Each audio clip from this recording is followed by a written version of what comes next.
risking writing John's van off. Oh, is it?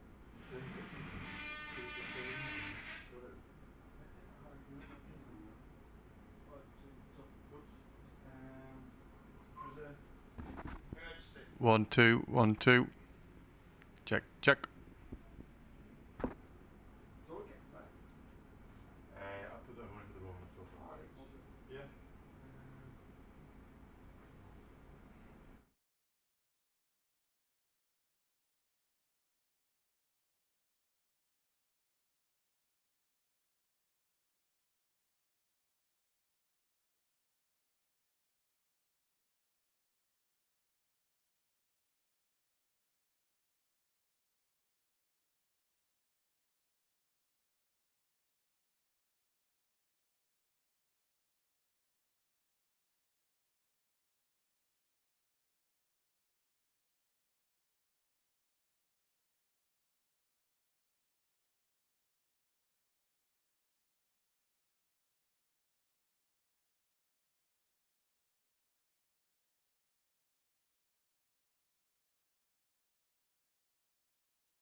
Good morning and welcome to the stream for Durham versus Surrey in the Women's One Day Cup. It is an absolutely glorious day here in Chester Street as the teams make their way out to the middle.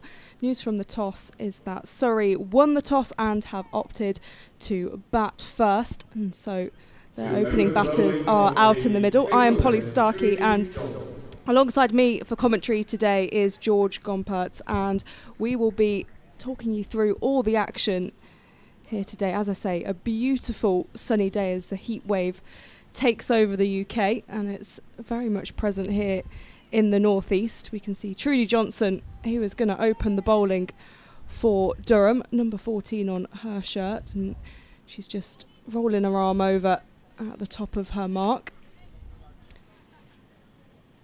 Couple of changes with an exciting debut for 17-year-old Ivorine Dhaliwal for Surrey. She's set to come in at number 3. We've got Bryony Smith on strike and Rachel King at the non-strikers end as Trudy Johnson is in, and it's defended to start off for no run from the Finkel end. I'm really looking forward to this today. It's an absolute scorcher. And everyone connected to Durham will still be riding the high of yesterday's win here in the 4-day game against Northants. And it's the third time this season we've seen Surrey take on Durham. Johnson in past the umpire. That's worked into the leg side by Smith, and they'll run through for a single to get Surrey underway. Surrey with some changes of their own. No space for Rihanna, McDonald-Gay, Kira Chatley or Kalia Moore. They're all away on international duty. So that is the same Rihanna McDonald-Gay who had a blistering spell at the Kia Oval when Durham came to visit. 6 for 11 she took. Johnson coming in again. Rachel King to face her first ball and starts by just playing that down to mid-on. Yeah, it's an interesting time for the counties with a lot of players away for the World Cup with England, Scotland, Ireland, the Netherlands, but also you've got this England A series against India which starts today, so quite a few key players for teams missing. King looking to get off the mark. That will be a wide though from Trudy Johnson. Talking of blistering bowling spells between these two, there's also no Lauren Filer today, who looked electric when she visited South East London, throwing herself to the floor after almost every delivery. That was an absolutely mad game, just everything was going on. Johnson continuing her over. This one clipped behind square. Will just be a single. Sorry, 3 without loss.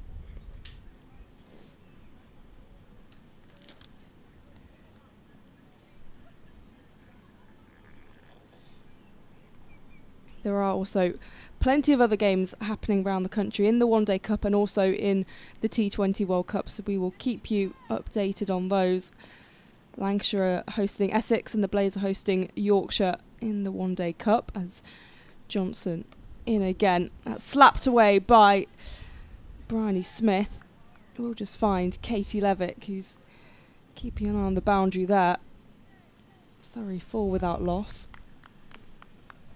And you mentioned that England A series which is just starting. That's also taken Bess Heath away from the Banks Homes Riverside. So Durham going to make up some runs elsewhere.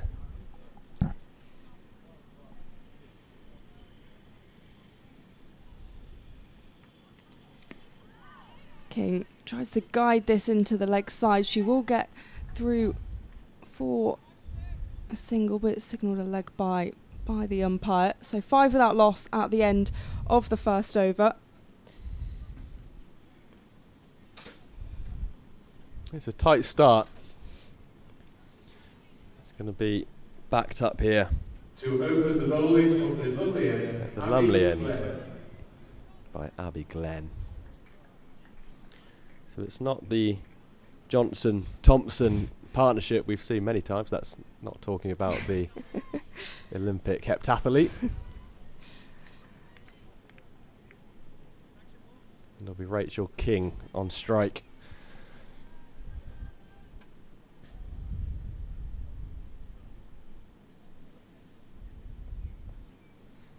Heavy offside field.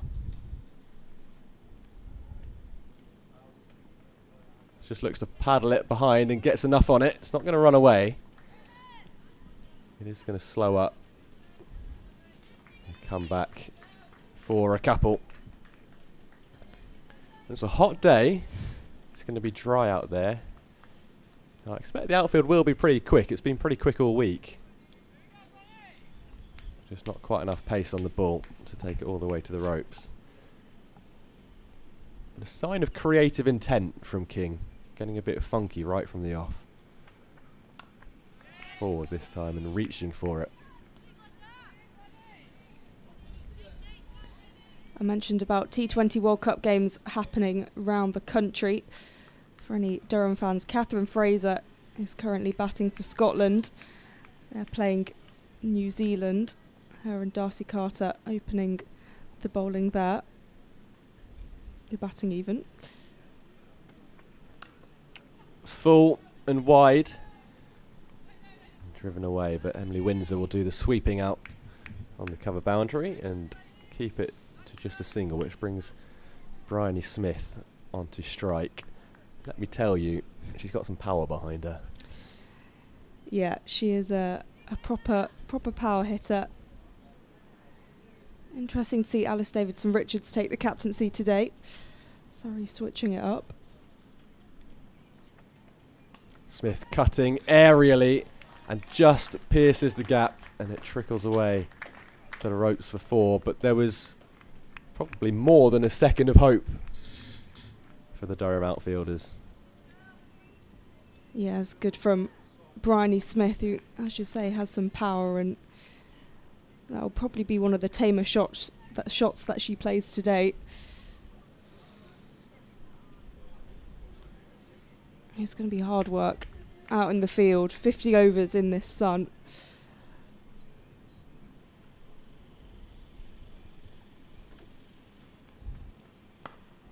That's better from Glenn right in the block hole. Smith can do nothing with that. It was at home at the Kia Oval against Lancashire where I saw her absolutely explode.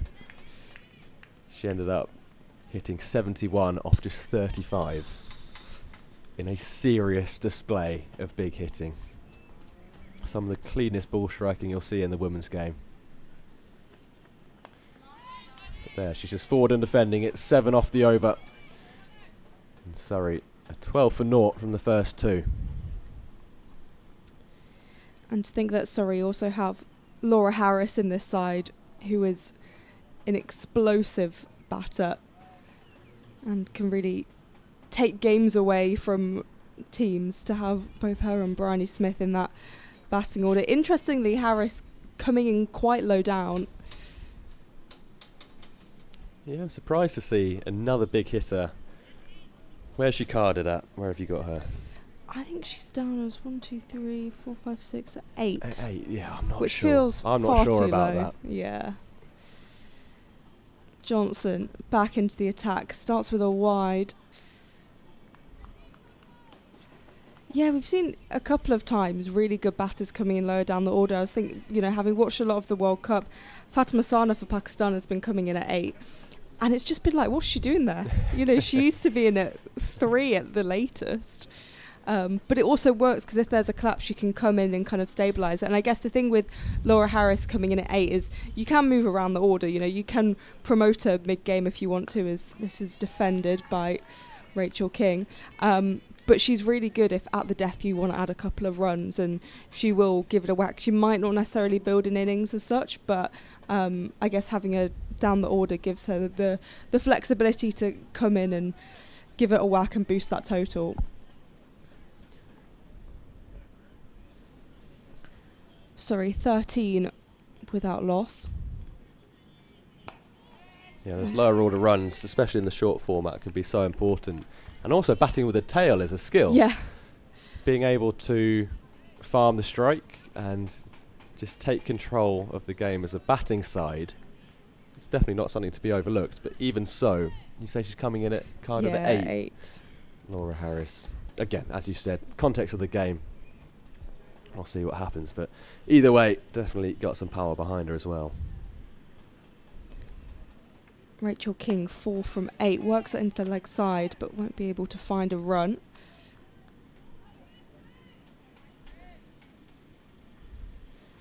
Just talking about that Bryony Smith knock. That 71 she hit. Dismissed Potts, caught Fee Morris, neither of whom are playing. And that's the combination which got both the openers, Kira Chatley as well, who, as we mentioned, also isn't playing today.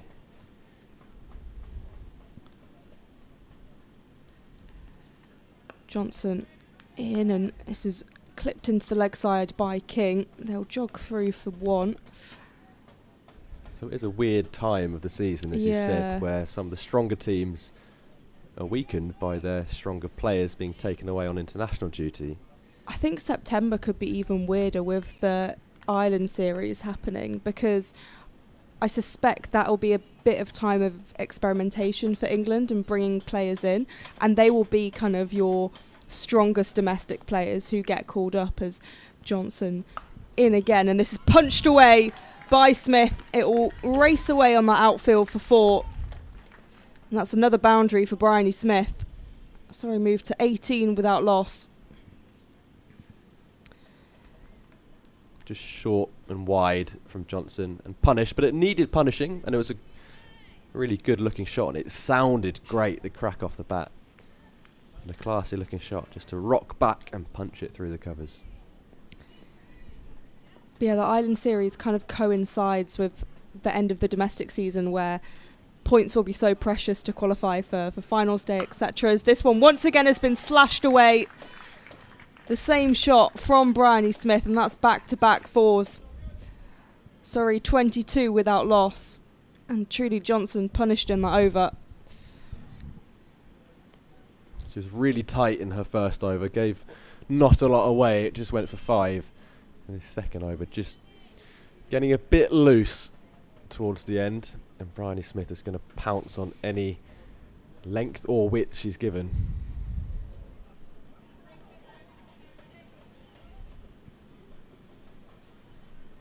It'll be Rachel King on strike at the start of this new over. She's maybe not had her best ever season with the bat. Yet to pass 50 in a Surrey shirt.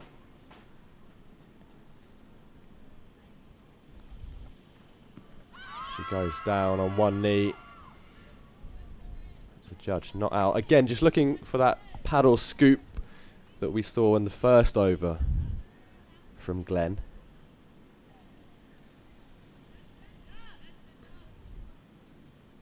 You've watched a lot of the Women's World Cup so far. What are the main talking points? Oh, where do I start? Yeah, I think it's been interesting to see teams that have lived up to expectations and teams that haven't. So New Zealand, who are playing Scotland today, defending champions, have been really poor. Pulled away. Not quite got all of it. Runs away for a single. They've really struggled. They've had some thrilling games. I think West Indies have been kind of hot and cold.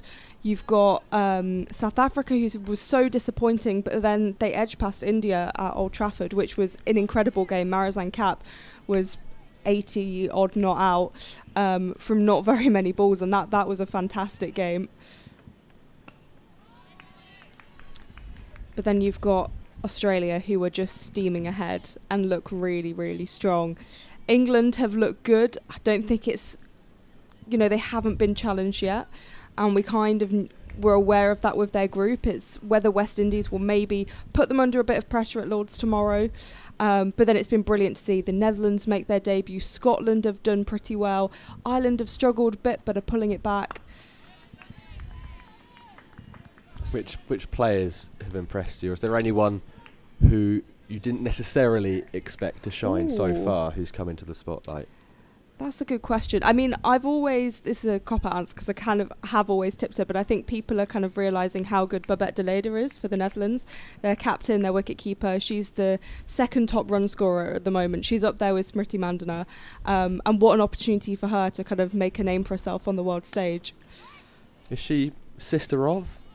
She is cousin of Baz de Leyder. Yeah, so there's a bit of a cricketing dynasty with the de Leyder family. But yeah, I think she's just stepped up, and the way she's kind of carried herself as the leader of that team with this brand new experience, I think I've been really, really impressed with her. This has been an impressive over from Abby Glenn so far. And it's going to be just 2 off it. As Bryony Smith turns it into the leg side for a single. And Durham just clawing back a little bit of control. 24 for no loss.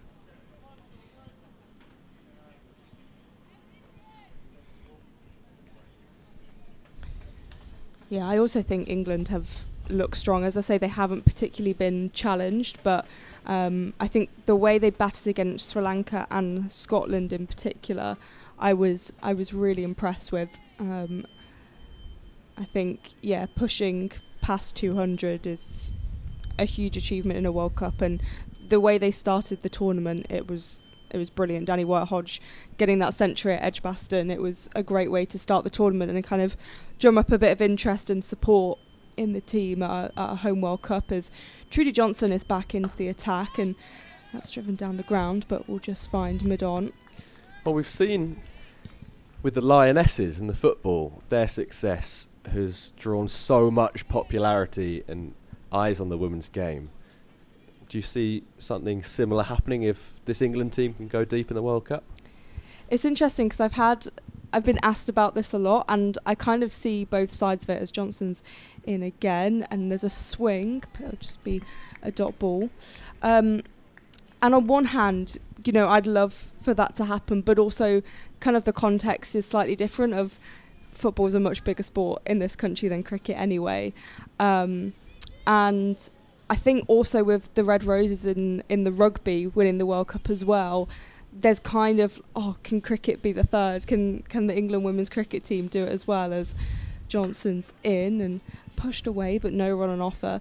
And I think that's a little bit of pressure on the cricket team, and I guess there's also the context of the Red Roses were so dominant. They had like a 30-game streak going into the Rugby World Cup, and they were kind of expected to win. And similarly with the Lionesses, they had such a good build-up to the 2022 tournament that I don't know if people necessarily tipped them to win in the same way, but there wasn't that same competition as this is defended by Smith for no run. And obviously with the England women's cricket team, they haven't had the best 18 months. It's been a pretty tough time for them. But saying that, the England women's cricket team have never lost a home tournament. So if we're going based on what's gone before, they do stand a good chance. But I think in terms of the effect on people's interest in the sport, Johnson continues. That's been driven, will be cut off inside the ring. I think this is such a fantastic opportunity, and what I've seen early on, particularly, crowds at the England games, interest in the tournament in general, or the marketing that's gone into it, I think that side of things has been really strong, particularly as the tournament has started. I've noticed that a lot more. There are lots of banners up for it, that people are getting involved, people are talking to me about cricket who don't normally talk to me about cricket, so things like that are all looking positive, as that's been punched away, beats the diving fielder, and will be another boundary for Bryony Smith. He will move to 19. Surrey moving to 28 without loss. And that's 5 overs gone. And there was a boundary off the last delivery of the over. It's gone for 4, but Johnson maybe lost a little bit of control on that second over. She's just bowled 5 dot balls to Bryony Smith. I don't think there'll be many bowlers going around the circuit who have bowled 5 dot balls in a row to Bryony Smith. No, that was a much better over from Johnson. A lot more control. There's one thing the British public love. It's a success story. Yeah. We've seen it with the Lionesses, seen it with the Red Roses. Glenn continues. Short, an attempted pull. And Smith comes through for the single. It's a good call, it's a good run. Saw it with Emma Raducanu in the US Open, and even last year, just reminding myself, Wimbledon and Sonny Cartal, who got to the round of 16, was playing on centre court and was sort of the talk of the town for that week. So if the women's cricket team get to the final, is it at Lords, I imagine? Yep. Full toss, driven down the ground, and it's a really good effort from Grace Thompson, I believe. With the tubey grip on her left arm, diving forward. Actually, it's a really similar chance to one we saw yesterday. Ben Rain diving forward to take one just off the ground, but this one not quite covering to Thompson. It was a good effort nonetheless. So a sellout day, a sunny day at Lords. Yeah, so it was sold out a while ago. 5th of July at Lords should be brilliant. I mean, hopefully England will be there. They've got the challenge of a semi-final to come, potentially against India or Australia or South Africa, and that will be really, really difficult, especially because, you know, so far in the group they haven't been challenged, and that other group has been the difficult one. And hopefully tournaments like this can inspire young girls to pick up cricket, not just because their brothers play, not just because their dads play, but because they've seen these superstars in action and have a look and think, you know what, I want to give that a go. That looks like fun. Exactly. In 2017 at that final for the 50 over World Cup, I was at Lords in the stands as a 12-year-old, I think. Well bowled. Bryony Smith just struggling to get it away. That's 4 dot balls in a row now. And, you know, the one thing I kind of wish off the back of that is there was this, you know, I was able to go see domestic cricket, which, you know, that didn't happen. It didn't exist in the same way it does now. And so I saw that one international and then didn't really see women's cricket after that until the 2020 T20 World Cup, which was in Australia. Down the leg side, that will be a wide. She'll have to bowl that one again. But what I'm hoping for people that go to any of the group stage games or are at the final at Lords, that, you know, they're aware of domestic cricket. You know, they're going to all these different county grounds and, you know, week in, week out, I mean, sometimes the England players aren't there, but most of the time, you know, the England players will be playing for their counties, and they can see those stars. Driven out towards Emily Windsor. That'll just be a single. That means there's 2 runs off the bat and the wide. It's 3 from the over. And Surrey are 31 for no loss at the end of the 6th.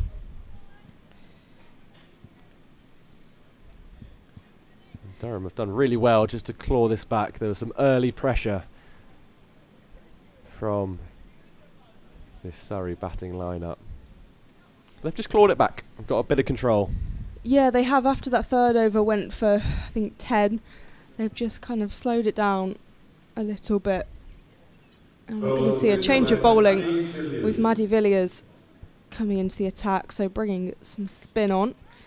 Maddie Villiers, who this week got a call up to the England Test side for that Test match, which starts 5 days after the World Cup final, which I'm not sure who scheduled that, but I think a lot of tired players is going to be the case, as Villiers is in. Ooh, and great area. That's blocked.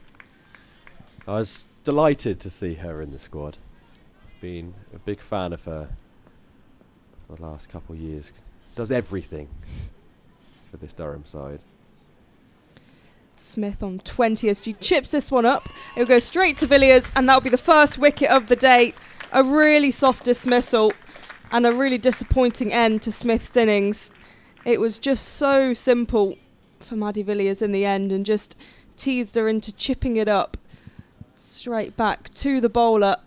So Surrey lose their first wicket. Bryony Smith for 20. Yeah, and Smith got off to quite a fast start, but she's struggled to find any runs recently, and take nothing away from Maddie Villiers, because this is fantastic bowling. And her first delivery, well, there was a hint of this.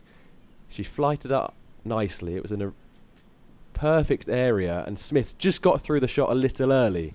And it just, she had to check herself, and she blocked it back slightly aerially, and this time she's tried to turn the bat face on it. Just turned it too quickly and it's looped back up to Villiers. It's really, really good bowling. It brings to the crease Irene Dallywell, the debutant for Surrey. She walks out to the middle and Rachel King just gave her a little pat on the back. I'm sure there'll be a few nerves around, but she is a fantastic player from what we've seen in the academy. Scored 205 in a 3-day game against the Durham Academy just about a month ago, which was a fantastic innings she had there. Yeah, that should be enough to get you a call up, I reckon. Yeah, not much else she could have done, really. Sorry, 31 for 1.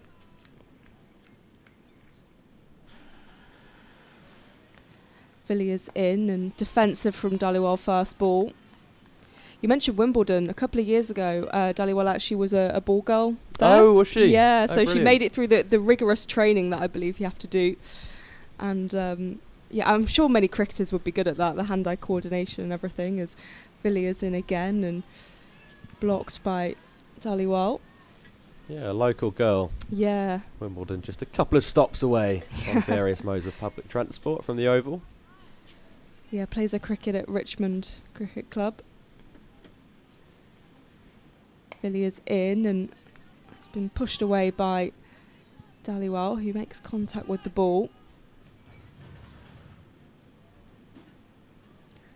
Sorry, 31 for 1. Villiers turning her arm over and that's swatted away by Dallywell and she'll go through for her first run. Looks for a second but sticks with the 1 and she's off the mark. And that will be the end of the over. So 7 overs gone. Sorry, 32 for 1. Rachel King 7 from 13. And Irene Dallywell 1 from 4. Villiers just drifting a little short towards the end of that over with a new bat on strike, allowing her just a fairly comfortable start of this game, rocking back onto the back foot.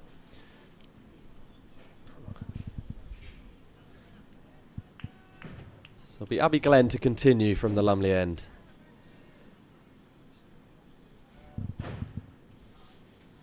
Dallywell keeps the strike with that single off the last ball of the previous over. This is straight. Abby Glenn targeting the stumps, targeting the pads.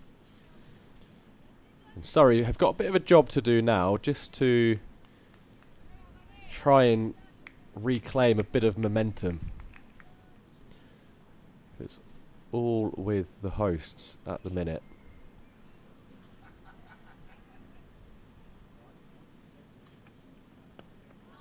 Turned away. It's a bit of a chase for Katie Levick, but she gets there and keeps it to 2.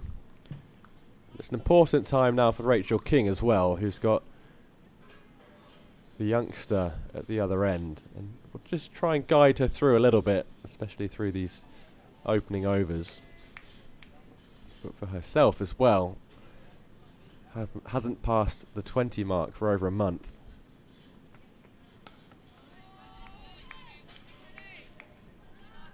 It's an important period of the game. It's a tight offside field, and Abby Glenn's bowling very well to this field. It's been interesting to see Glenn take the ball because she hasn't bowled loads in domestic cricket in the last kind of couple of seasons, but the last few weeks she's taken up that responsibility.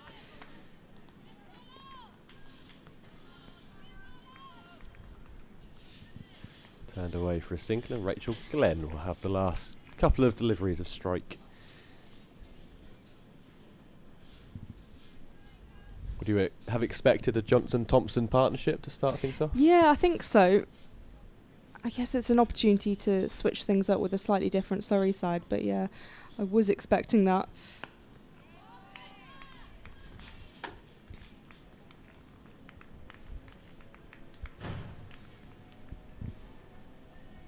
We have seen occasions with Maddie Villiers opening from one end as well.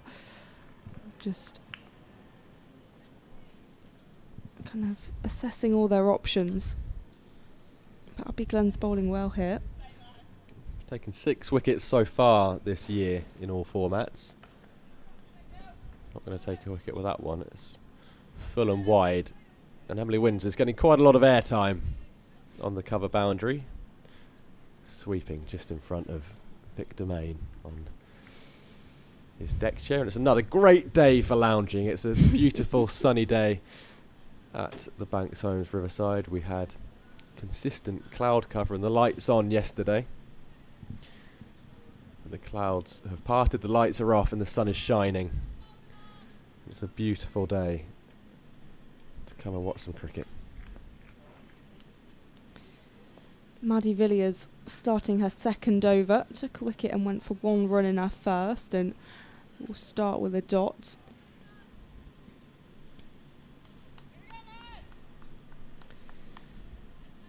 Scotland are 46 without loss against New Zealand.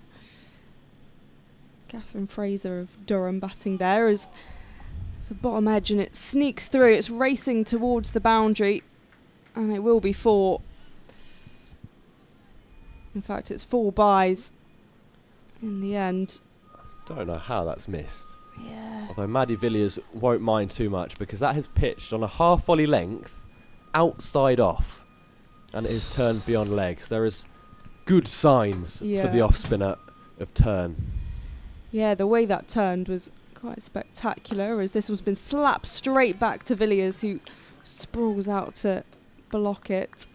It's worth noting as well that this pitch we're using today is the same pitch that we used for the men's 4-day game, which went all the way to the wire, so it's had 4 big days of use already. So into its 5th day you'd expect maybe a little bit of turn. It still looks like it's got a bit of grass cover on it. It's been hot for those 4 days, barring a little bit of rain overnight on day 3. Villiers in, and this is attempted to be swept away by King. So I imagine the surface is still going to be hard underfoot, and the bounce should be fairly true. Surrey 40 for 1 as Villiers is in, and this is worked away by King, but just straight to square. So that ends the over. 40 for 1. That paddle from King a couple of deliveries ago was slightly strange. It's a shot she's played a few times today, and you'd expect normally it's a premeditated shot. Yeah. But on this occasion, it wasn't, and it was a shot she decided to play when the ball was halfway down the track, and therefore was a little late on it, and got herself in a bit of a muddle. Yeah, didn't get herself in a great position, and Katie Levick to enter the attack. Abbey Glen 4 overs and out, and it's the leg spin of Levick, who starts superbly. A brilliant line and length, and Dhaliwal going back to that, and she won't mind that sight. This time is forward, and it's just playing slightly with her hands in front of her body means it's a little bit aerial. And I'm surprised, having seen that Abbey Glen's been taken out the slip cordon. Plenty of flight. Maybe too much, there's a little fault. It's a leg stump half volley, which is well put away, and they come back for 2. It's good fielding out in the deep. But I am a little surprised, given that forward defence looked a little handsy, that Abbey Glen's been taken out, because I was about to say I think she might be in the game.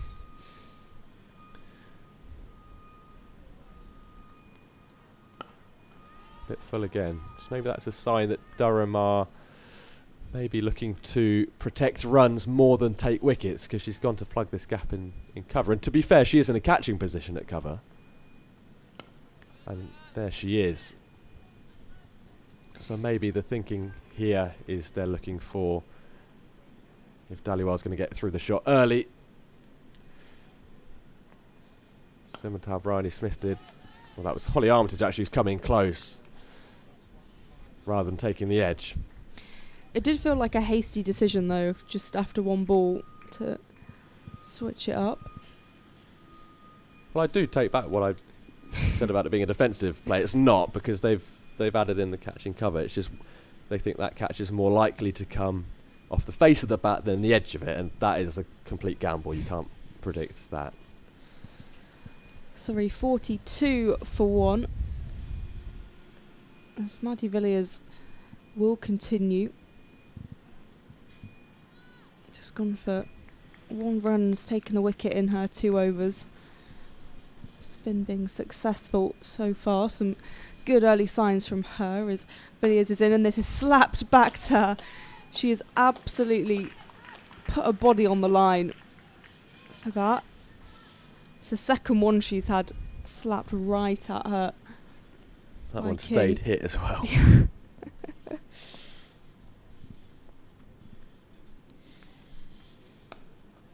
Blocked. King leaning over the ball.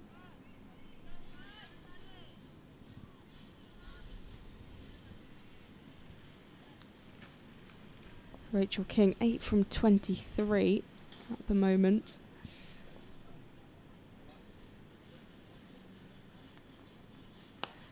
This one slapped across the body, and Sophia Turner will run round to do the fielding, but they're going to push for 2.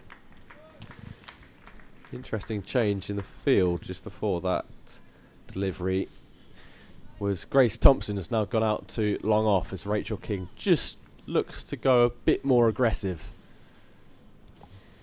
Villiers in again, and that is a premeditated shot, and that has been tapped away by King. It's racing towards the boundary. It will slow up in the field, and Trudy Johnson will come round to collect that, but they will get 2.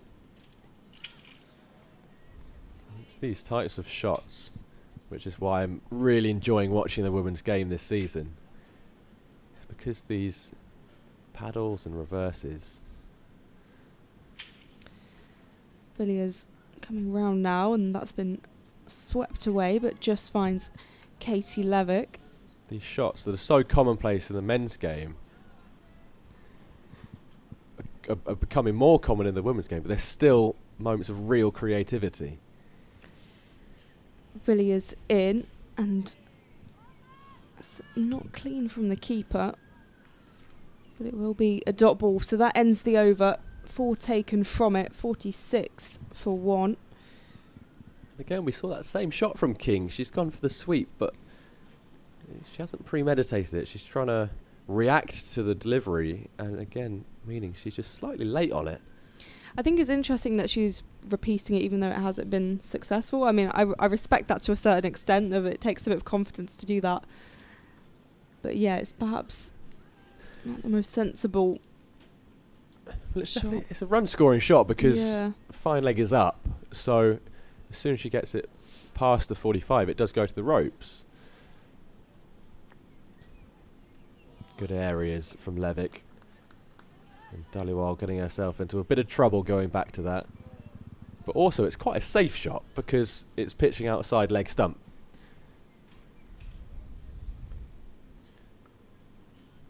Just guided down to third. It's played really late.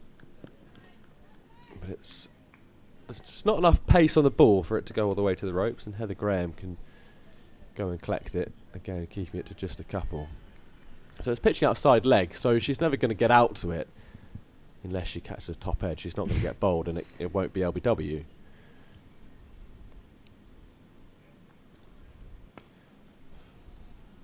It's brave from Levick, pitching it up. So, almost some buzzers there. Heather Graham's done really well to back that one up.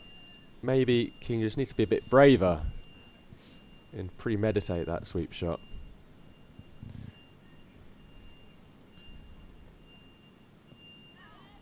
Leg side into the pads. It's another dot ball.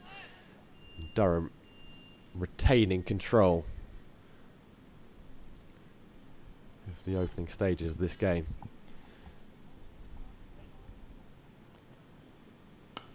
Driven to Armitage, and Heather Graham's got her hands on her head because she likes the look of that. That's exactly what Armitage is there for.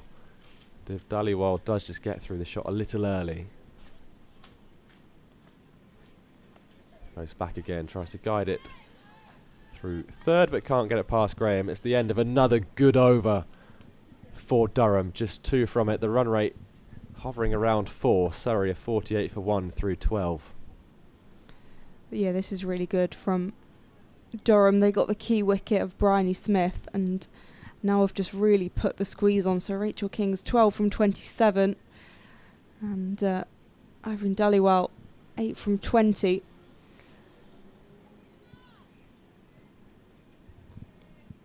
Maddie Villiers has been one of the instigators behind that as she returns from the Finkel end, and that's been clipped up in the air, will fall in front of Sophia Turner that long on. Well, it's nice to see Rachel King going for it a little bit. It's been a while since we've seen a boundary.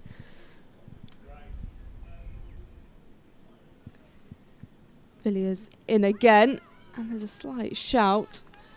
It will be a dot ball, just drops to the side of the batter. Sorry, 49 for 1.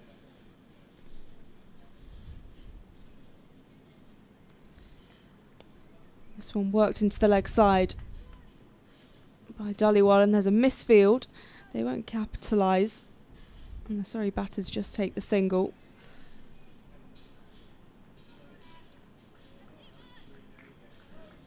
It's the 50 up for Surrey in the 13th over. As you said, in our 13th over now, and it's not since the 9th where we've seen a boundary, and those were byes, the one that really turned from Villiers, and it's not since the 5th over that we've seen a boundary off the bat.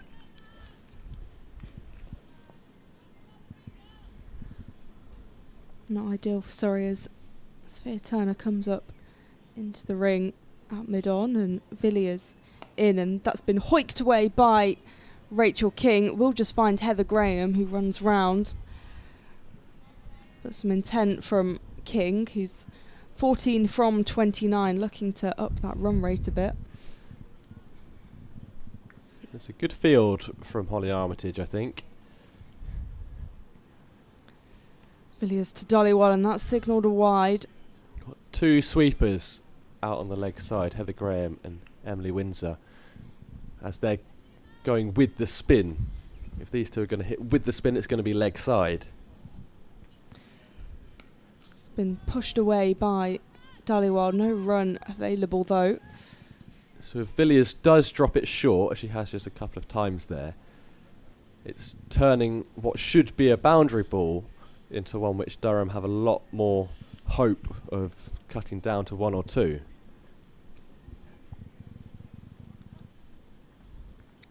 Dhaliwal drives, but will just be straight to mid-off.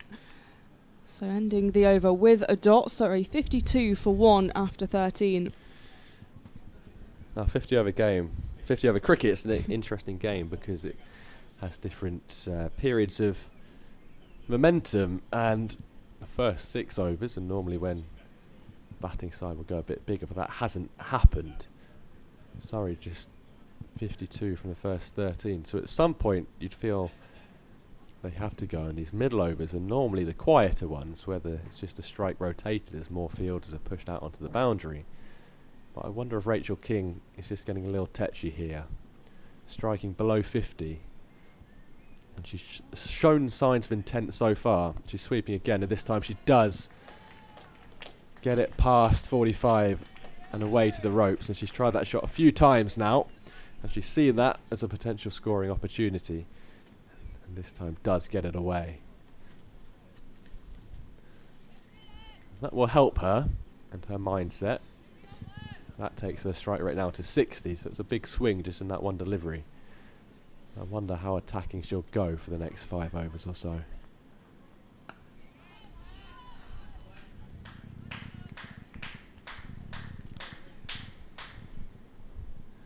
An enthusiastic round of applause in the stands.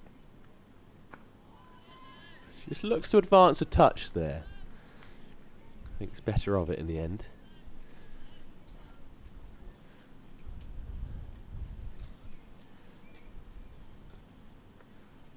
Comes down the track, hits down the ground, and I think it's gone all the way. It has. And that is a super shot, and her teammates love that.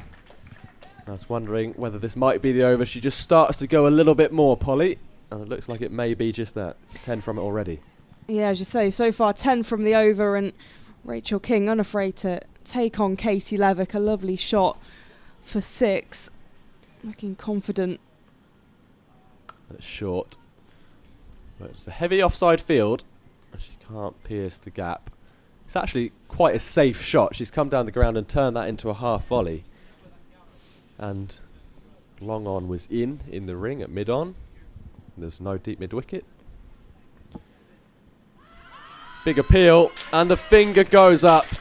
And it is the sweep shot that has become her demise. Levick gets the breakthrough, and King, after a maximum down the ground, has to fall for 24. Surrey, a 62 for 2. Rachel King really persisted with that shot, but couldn't quite execute it on any occasion. And in the end, LBW King out for 24, and that's the second wicket that's fallen for Surrey. Surrey 62 for 2 after 14 overs. She has got that sweep shot away once, and the one time she did, she just got into a shot a little bit earlier, and yet again, this time when she's been dismissed, it's not premeditated. She's decided really late to play this shot. She was going to just come on the front foot and defend it. And then she thought it's there to sweep. She's so late on the shot. She misses it, and she's absolutely dead in front. The finger goes up almost immediately from umpire Naeem Ashraf. But whilst Durham have now got the wicket, it does also bring to the crease Alice Davison-Richards, the Surrey number 24, who's in fine fettle so far this year. And she is capable of just taking the game away from any bowling attack. But it's been a fantastic start, Polly, for Durham. Yeah, brilliant for Durham, who put the squeeze on and then got the wicket of Bryony Smith, and now Rachel King. It's looking really strong from them.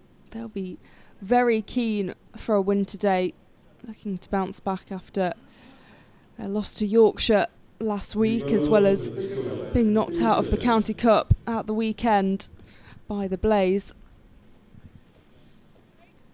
So Alice Davidson-Richards, the captain of Surrey today, at the crease, but Dhaliwal will be on strike. She's 9 from 24, as we are going to see a change of bowling for Durham.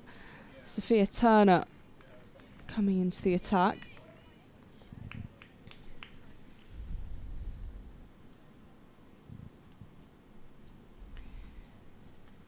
Turner in, and that should be 5 wides. That's a really disappointing way to start. It just speeded away to the boundary.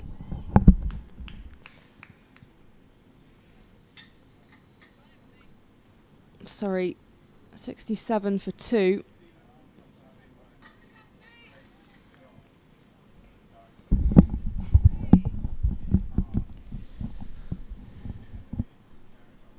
Dhaliwal still on strike as Turner's in, and this has been driven straight to Abby Glenn at mid-on.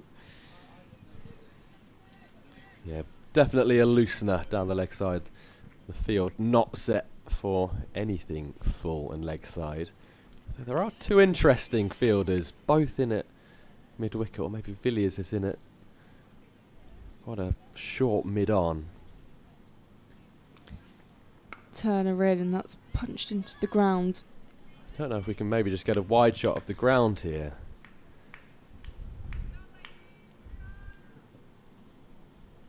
But there's a strange old fielding positions at mid-on, which we might have a look at that after this delivery.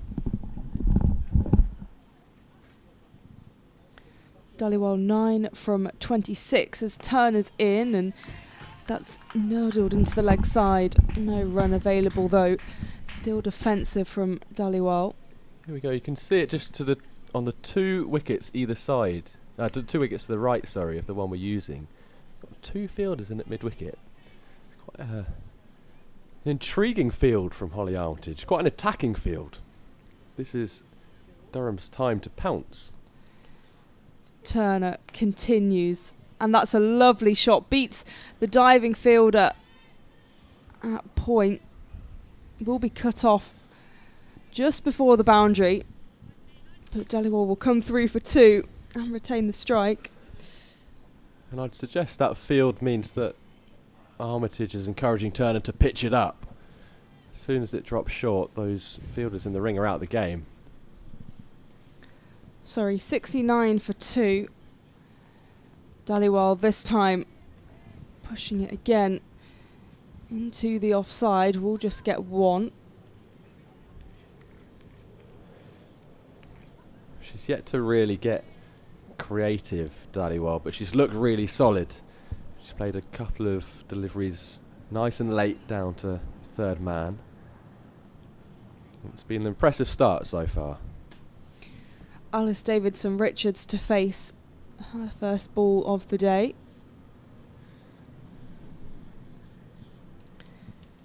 Turner from the Finkel end. That's been worked into the leg side. Mia Rogers chasing it down, and she'll get off the mark immediately to wrap up the over. Sorry, 71 for 2 after 15. That means Davidson-Richards will be on strike for this new over, and she's got some record behind her. Over 3,000 list day runs coming at an average, a touch over 30. And 3 centuries to her name as well. She almost got one this season, falling just short in the 90s. She tried to manipulate the game a little bit just so she could get to her 3 figures before the end of the game. Nothing wrong with that. I'm not about that. It's a team game first. Get the win and then worry about yourself. Here she is facing up to Levick. It's full. She goes to drive, gets herself in a little bit of a muddle. I remember Natseva Brunt helping Mai Boucher do that in an England ODI at Worcester against New Zealand, and Sophie Devine was having none of it. Cut away. And it's really well timed. Emily Windsor's got a big chase on, and she won't do it. Beautifully played off the back foot by Alice Davidson-Richards for 4.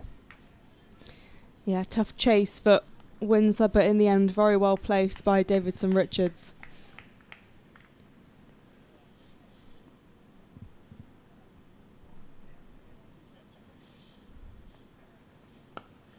Couple of steps down the ground from ADR.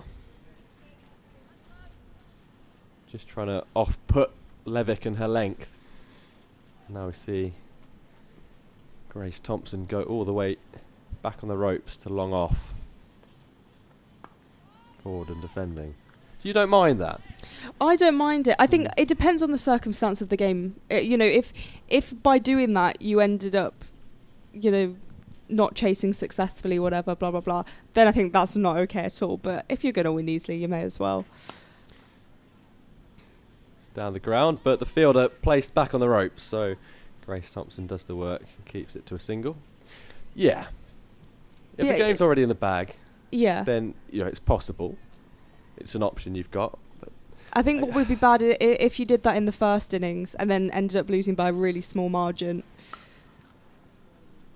That'll be a dot ball. 5 from the over. Surrey 76 for 2. There's one argument to say that it's maybe a little bit disrespectful. However, at the same time, if you've had 49 overs to dismiss this batter and haven't been able to do so, well, then that's your fault. Well, exactly. To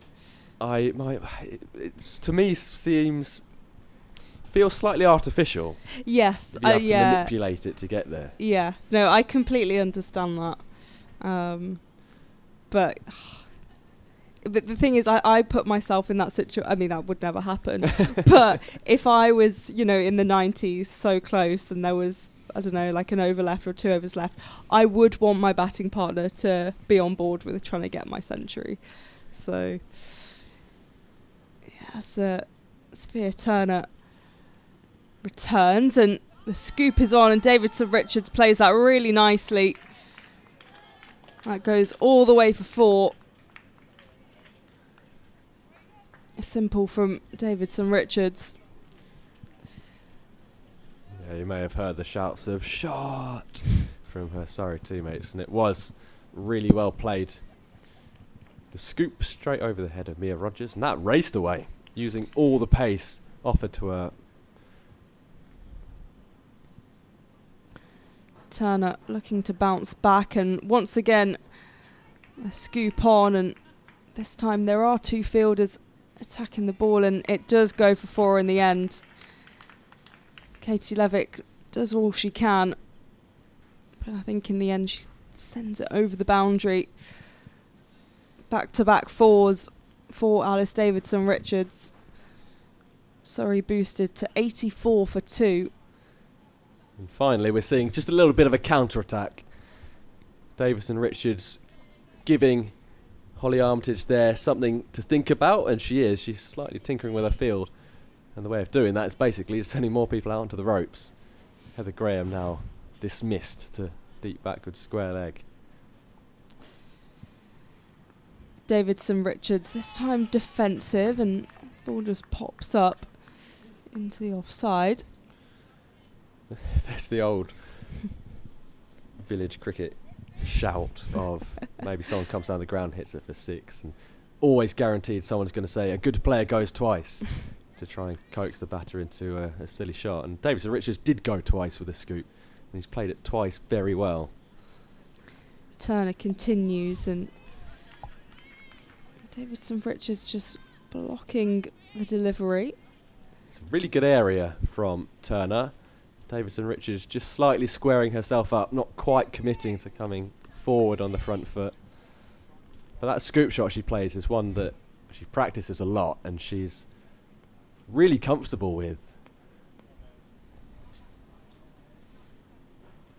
Davidson Richards on 14 from 10 as this one's been slapped away. There's a misfield by Holly Armitage, so they will take advantage and run the single. Have to have another look at that, but it was the slower ball from Sophia Turner. And ADR, Davidson Richards, hasn't picked it, so she's got through the shot early, and it's gone aerial, and it's bounced just in front of Holly Armitage. Turner once again, and this has been punched away by Dhaliwal. And this is where 50-over cricket becomes so fun. Davidson Richards goes on the attack, and then Turner counters with a bit of ingenuity of her own. So we're going to break for drinks here. And what I was saying a little bit earlier, with those 2 scoop shots from Davidson Richards, is women's cricket, in a professional sense, is still really in its infancy compared to the men's game. So you see men's white ball cricket at the minute, and they're so comfortable playing all sorts of switch hits and reverse hits and scoops, and you almost become numb to it. But watching the women's game, is a scoop shot like that is still quite an uncommon sight, and it's real skill and ingenuity from Davidson Richards. So it's really fun being able to see the women's game over the last couple of years evolve in real time. And especially this year, something I've noticed compared to last summer is the extra power. The players now, if you can hear any effects, by the way, any drilling, that's because the room next to us is currently being converted into 2 rooms. There's not much we can do about that. So, I've lost my train of thought completely. Yeah, I think it's an interesting one, because for me, I see the men's and women's game very separately. I think they're different games. I don't want the women's game to become the men's game. And I think tactically it is quite different, and that's what I really like about the women's game. I think what often I see in county cricket being really strong is running between the wickets. So you see a lot more 2s and 3s, which I think is really important, and developing those skills rather than just adding these plethora of shots. Yeah, and I think for me, yeah, it's great that we see those shots, but I'm not looking for the women's game to copy the men's game, if that makes sense. But I think in terms of the quality of the cricket and learning these skills, it's just down to professionalism and the contact time that they're having with coaches compared to previously. And this is just the case for Tier 1. This is certainly not the case for Tier 2, but the amount of resources and access and all those sort of things, you can see with players who have been in this pathway, have had this professionalism, some of them since the summer of 2020 when those first 25 domestic contracts were given out. You can see the way these players have developed, but also someone like Maddie Villiers, who we were speaking about earlier, she was an England player, she was contracted, and then there was kind of a safety net of a domestic contract, and she's still been able to have all that access to coaching and input from people to develop her game, and she's worked her way back into an England side and got a call up for the test team. So the structures that have been developed over the last 6 years in particular have just been so important for the quality of the game, but also creating a bigger pool of players who can compete for England places, because now there isn't a guarantee you're getting into the England side, which is can only be a positive thing for cricket. Looks like we are just about to get going again with a change of bowling. It'll be Emma Marlowe from the Lumley end. It's a leg side start, and it's good footwork and glove work from Mia Rogers. There's another little bit of a loosener. It's a fun action. There's a lot going on here in her run-up. It's tossed up and spooned in the air from Dhaliwal, but unable. Emma Marlowe is someone else who's had to pick up the ball a little bit more this season, take on a bit of responsibility with injuries and players away and all sorts. That one's a bit flatter, and it's cut away. She's really brave with the delivery before that, which almost brought the wicket, just tossing up above the eye line, and it'll be interesting to see how she bowls to Davison Richards, who no doubt will be looking to take her on. Have a look where she's taking her guard. It looks like it's on off stump. Looking to hit with the spin and open up that powerful leg side. Down the ground for a single. It's an interesting action. It looks like she's almost going to bowl after one step and then continues.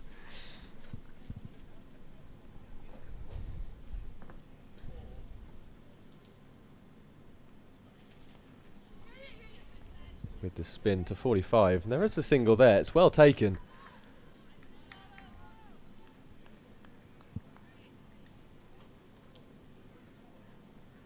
The field goes out again.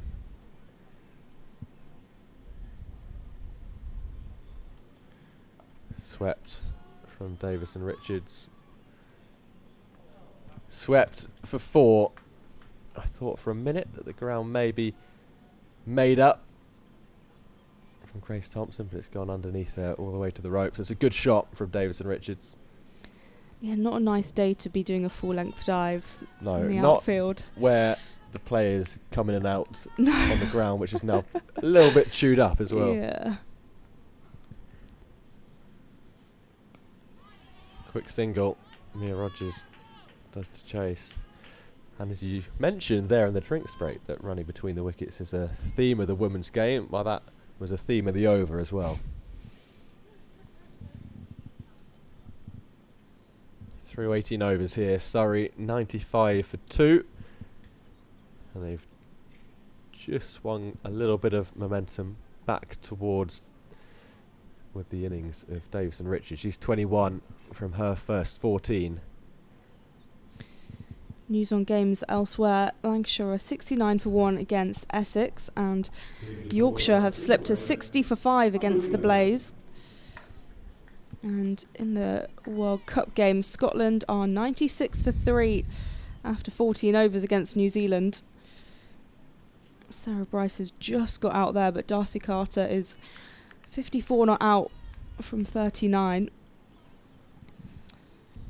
As Abby Glenn will be coming into the attack this time from the Finkel end.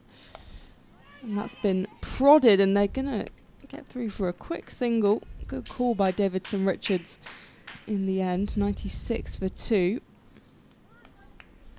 Really intelligent running again. The old drop and run has turned what Abby Glenn would have deemed a good ball and probably a dot ball, and they've turned it into a single, which is frustrating for the bowling side. And they're looking to keep Dhaliwal on strike now. They've brought the field right up.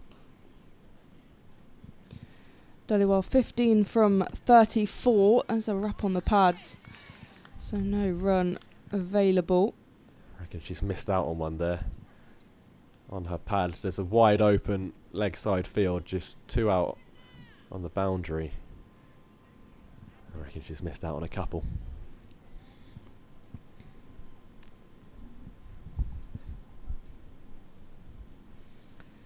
Glenn in past the umpire and a swing, but through to Mia Rogers with the gloves. So 2 dot balls now from Abby Glenn. You see there, Davidson Richards just having a little word with her batting partner. She's desperate to get down to the other end. She's keen to rotate the strike. But Dhaliwal just struggling a little bit in the last 2 deliveries. Dhaliwal pushes this away, but straight to Holly Armitage.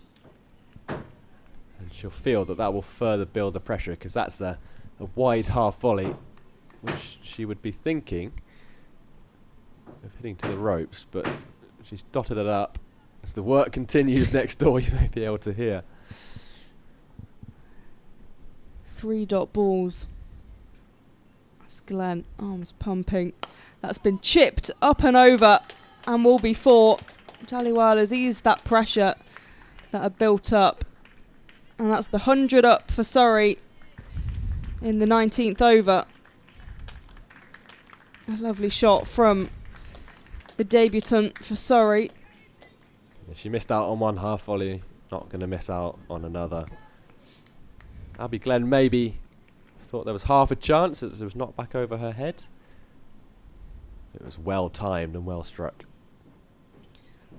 Dhaliwal now on 19. It's been pushed a point for no run. So Surrey will end the over 100 for 2. Dhaliwal on 19 from 39. Davidson Richards 22 from 15. What Surrey have done quite well here, even though they've slowed at times, is they have built partnerships. The first one between Smith and King was 31 runs, then between King and Dhaliwal 31 runs, and this current partnership up to 38. And I feel what we have seen a bit this season for both teams is losing wickets in clusters, and that kills you as a side. But even though these partnerships rather haven't started too quickly, the longer you're together and the longer you keep the fielding side out there without a wicket, the easier it becomes to score runs. Marlowe continues. Davison Richards hitting with the spin.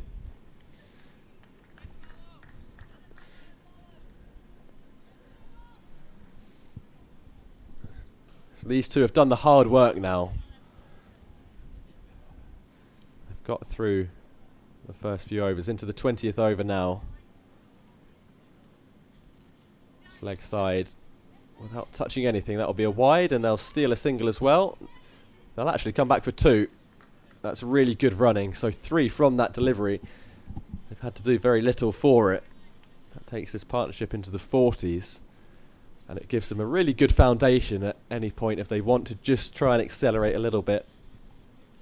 They'll be in prime position to do so. Tossed up, and I like it from Marlowe. I like it when she gives it a little bit more air. Gives this 5th day pitch a chance to turn. as we've seen once from Maddie Villiers especially. This one's flatter and it's going to be leg side again, and this over will be at least 8 deliveries long.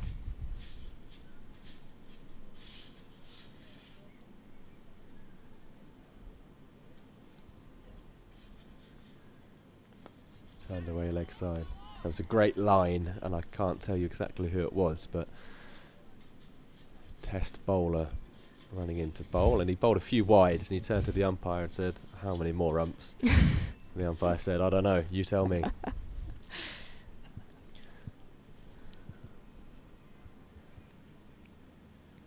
Flighted up and comes down the track, and I wonder if that was a stumping opportunity. Davison Richards advanced, missed it. Oh, it's off an inside edge. So not a missed opportunity. My apologies, Mia Rogers. It will be a 9 ball over. Yeah, it's tough when you just keep bowling wides and you know the over's going to go on and on.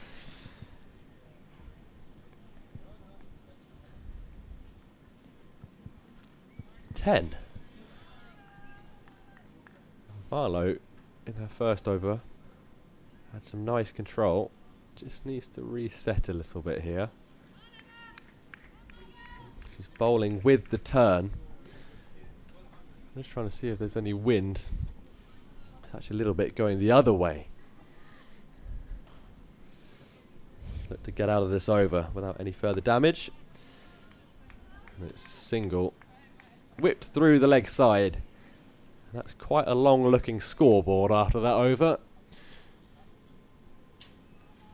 1, 2, 3, 4, 5, 6, 7, 8, 9 from it. And we've got one more to bowl as well. Full toss, and Davison Richards misses out on one there for sure, and it remains 9 off the over. Surrey 110 for 2, and we're now 320. Yeah, an expensive over with all those wides, but as I said, Marlowe's had to kind of step up with other bowlers who would usually bowl 10 not being available through various reasons. Interestingly, Heather Graham hasn't been bowling, which I'm not quite sure the reason behind that. You know, she's their overseas player, signed as an all-rounder, hasn't been bowling. So Abby Glenn and Emma Marlowe have had to take up a bit of responsibility there, and Abby Glenn will continue 0 for 21 from her 5 overs so far today. There's our beautiful ground staff on your screen. They've got some crazy tans from their legs to their feet as Glenn is in, and that's a wide. It will be 5 wides. Yeah, they spend a lot of time out in the sun with these boys. Yeah. And today they've got an absolute scorcher to just do a few laps and do a bit of relaxing. They've got the chairs and Vic's deck chair set up there. I mean, this is the day where it must be lovely to be a groundskeeper, because well, you know what, they've had a good week. You know, you don't have to worry about rain. You just can kind of put your feet up for the game and do all the other work and at another point. But you just get to sit and watch the cricket, take a few laps as Glenn is in, and this is pushed away by Dhaliwal. Will be fielded inside the ring. And there's a chance for a run out. It's missed by Abby Glenn. That should have been quite straightforward. She was close to the stumps. It was quite a... it wasn't a kind of hard throw in. No, and I think that's the issue. There wasn't a sense of urgency. Surrey took a quick single. Surrey 115 for 2. It's kind of a missed opportunity for Durham there, as this one's another wide from Glenn. Mia Rogers will not be thanking her bowlers recently. She's having to work hard behind the stumps, that time tumbling away. Almost kind of ended up halfway towards the square leg umpire. Sorry, 116 for 2. Extras very much been their friend in this case. That's Glenn in once again, and that's been clipped away by Dhaliwal. We'll find Heather Graham. Deep square. Sorry, 117 for 2 now. Well, Davison Richards is on strike, but they missed a golden opportunity to run her out. Maybe talk about that a little bit at the end of the over. Glenn in again. Slightly defensive from Davison Richards, but we'll go 3 for 1. There have been 22 wides now in this game so far from Durham.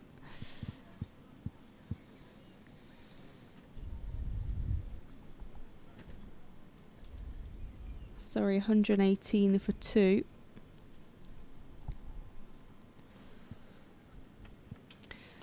Dallywell doesn't make contact with the bat.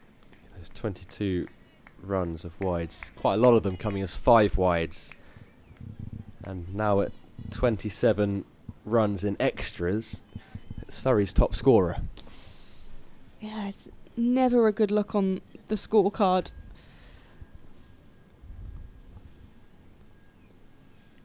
Glenn continuing here, chipped up and is taken in the end by Sophia Turner, running round from mid-on.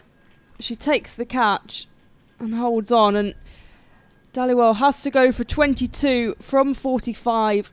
A good performance on debut though. Thought she managed the situations well. Played some nice shots, but in the end, during Glenn's very long over, she did manage to strike, and the 3rd wicket falls for Surrey. And it's the end of a really good partnership. They got it up to 56, and in the end it's actually a bit of a soft dismissal. She hit one over the top for 4 a few overs ago, and she's looked to do the same here, but the ball ended up just being a touch straighter than what she imagined, and she's ended up just chipping it to Sophia Turner at mid-on. It's a shame. It was a really well-made innings. It brings to the crease Paige Schofield, who had a firecracker start to the season, hitting a very quick fire 81 in the One Day Cup. Since then hasn't quite managed to hit those same heights, but there's bags of ability here. It's a deep batting lineup of this Surrey team as well, so we can maybe expect, with some wickets in the shed, for quite a fun final few overs if they've still got a couple of wickets to play with. We spoke earlier about Laura Harris being put down as coming in at 8, as Glenn is in to complete her over, and we'll finish with a dot. So Surrey 118 for 3 after 21 overs. It was 89 in that game in the One Day Cup against Yorkshire. That came in April. Since then, she hit a ton, 122. That came for the Surrey second 11 against Essex. And since then, it's been pretty tough going, getting to double figures just 3 times since early May. But these two very experienced batters at the crease now. But what could have been in an over which saw the end of Dallywell, it could have seen the end of Davison Richards. Also, a golden opportunity missed. And you said it was the throw just wasn't very powerful, and that was part of the problem, I think, is I'll talk about it after this Katie Levick delivery, just cut away, is, I'm not sure, was it Villiers with the throw? That is a great question. We'll have to go and check. Yeah. But whoever it was saw, they were about to throw, then they suddenly saw that there was a run-out opportunity. So they just checked a little bit, and instead of throwing it hard, threw it in soft. Yeah. And it was on the bounce, and it didn't bounce, so it rolled along the turf.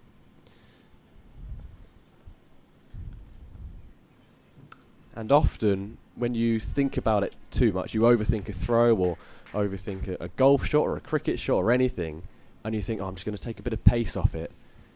It never goes well. So it's a slightly non-committal throw. And what should have been, this is a lovely shot, cut away off the back foot, will race away for 4, and Paige Schofield is off the mark superbly. What should have been an easy run out became a missed opportunity. Yeah, and Durham will be frustrated with that. It was a golden chance, really.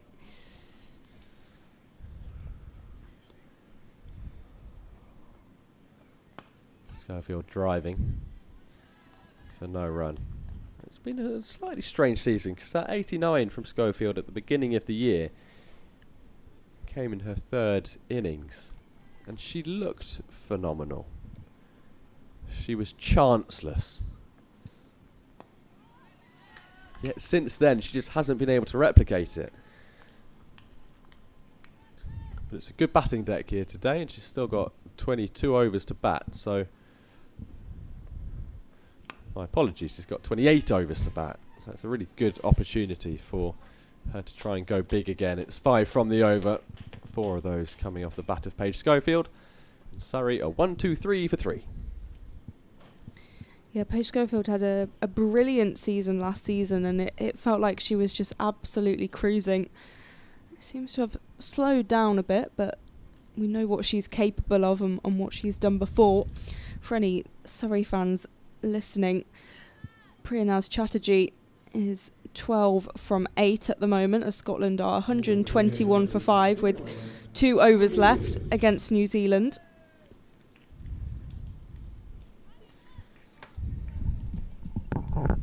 And scores elsewhere: Lancashire 82 for 1 against Essex, and Yorkshire 76 for 5 against the Blazers. Maddie Villiers is in. That's been chipped up in the air. There's a fielder underneath it, and the catch will be taken. Alice Davidson-Richards out for 26. That's another wicket for Maddie Villiers.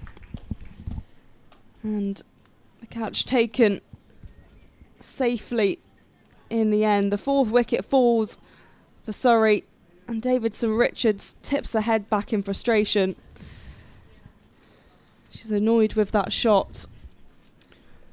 And in the end, the miss ran out, only costing 2 runs, as she continues to be frustrated with what wasn't her most sightly shot.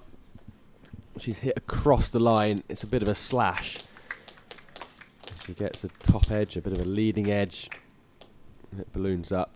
And she knew as soon as she hit it, her fate was sealed. But it was a good innings, and it just swung the game back a little bit more towards Surrey. She came in at a tough period. And a key to cricket is partnerships, and they've just lost 2 wickets in a bit of a cluster.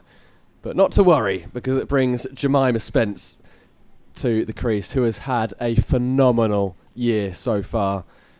I've been lucky enough to see her play a few times this year, and she looks like a sensation, just 19 years old, and she's got the gloves today as well, and she's looked almost unbeatable with a bat in hand.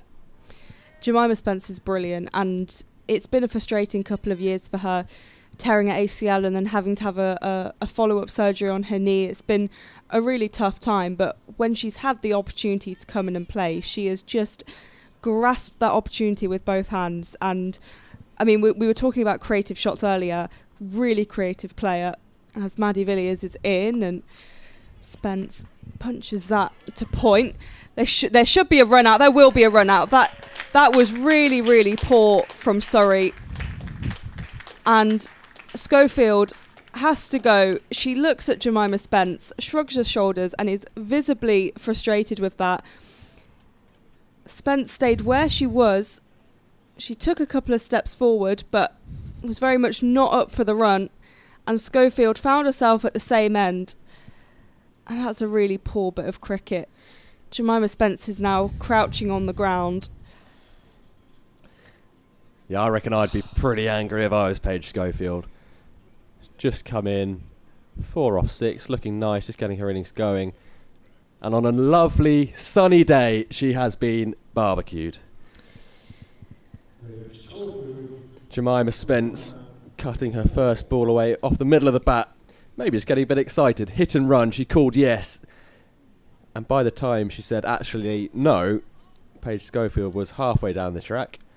She then thought about trying to complete the single anyway, Jemima Spence, and decided against it. Brings Ailish Cranston to the crease, and Jemima Spence now has something in her head. She just dismissed one of the senior batters in the team, and she'll now have to go quite big to make up for it, I reckon. Yeah, you know you've got a bit of work to be doing before you walk back into that dressing room, as that's defended by Spence. 2 wickets in this over so far from Villiers, 2 wickets in the dot. Sorry, 123 for 5. Ailish Cranston at the non-striker's end. Villiers in, and that's nudged into the leg side by Spence. Cranston just shadow batting at the non-striker's end as Villiers comes in again and drifting into the offside, no run available. 2 wickets and 3 dots so far in this over. And we'll finish with a dot. What an over from Maddie Villiers. She was involved in the run-out as well. And double wicket maiden. Superb from Durham, who the game was slightly stepping away from them with Surrey finding their groove, but the picture looks very different now. Surrey 123 for 5. And as I say, 2 wickets from that over from Maddie Villiers. And how an over can change a game. Back-to-back wickets, and as you said, Polly just swings the momentum back towards Durham. 123 for 3, it's turned to 123 for 5. And now Grace Thompson enters the attack for the first time.